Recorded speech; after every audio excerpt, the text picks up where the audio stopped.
ത്രിയേക ദൈവത്തിന് സ്തുതി. ഞാൻ നിങ്ങളെ സ്നേഹിച്ചതുപോലെ നിങ്ങളും തമ്മിൽ സ്നേഹിപ്പിൻ എന്ന് അരുളി ചെയ്ത കർത്താവായ യേശുക്രിസ്തുവിന്റെ നാമത്തിൽ ഏവർക്കും എന്റെ സ്നേഹവന്ദനം.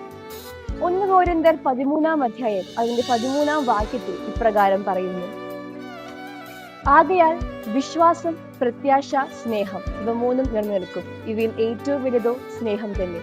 അതെ, വിശ്വാസമുണ്ട്, പ്രത്യാശയുമുണ്ട്, സ്നേഹവുമുണ്ട്. പക്ഷെ ഇവ മൂന്നിലും ഏറ്റവും കൂടുതൽ പ്രാധാന്യമേറിയത് സ്നേഹത്തിനാകുന്നു. നാം എല്ലാം ആത്മീയമായ ലൗകികമായ ജീവിതത്തിലൂടെ പോകുന്ന ആളുകളാണ്. എന്നാൽ ഈ ആത്മീയമായ ജീവിതത്തിൽ നാം സ്നേഹത്തിന് എത്രമാത്രം പ്രാധാന്യം കൊടുക്കുന്നുണ്ട്?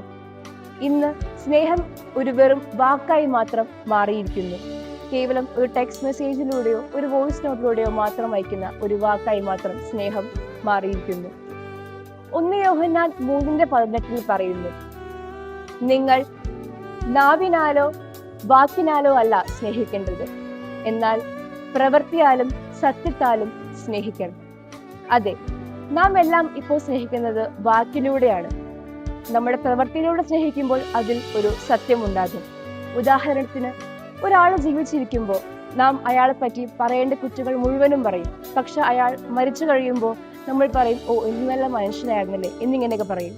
ഇങ്ങനെ പറയുമ്പോൾ ആ ആള് അത് കേൾക്കുന്നില്ല, അറിയുന്നില്ല, കാണുന്നില്ല, ഒന്നും തന്നെ ചെയ്യുന്നില്ല. അപ്പോൾ ഒരാൾ ജീവനോടെ ഇരിക്കുമ്പോൾ അയാൾ നമ്മളുടെ സ്നേഹം പ്രവർത്തിച്ചു കാണിക്കണം. അത് വാക്കിലൂടെ മാത്രം പറയാതെ സത്യത്തിലൂടെ പ്രവർത്തിച്ചു കാണിക്കണം. അപ്പോൾ നമ്മൾ അങ്ങനെ ചെയ്യുമ്പോൾ ദൈവസന്നിധിയിൽ നാം ഉയർന്നിരിക്കും. ദൈവം മൂലം നമ്മോട് ക്ഷമിച്ചതുപോലെ തന്നെ നിങ്ങൾ പരസ്പരം ക്ഷമിക്കുന്നവർ ആയിരിക്കണം.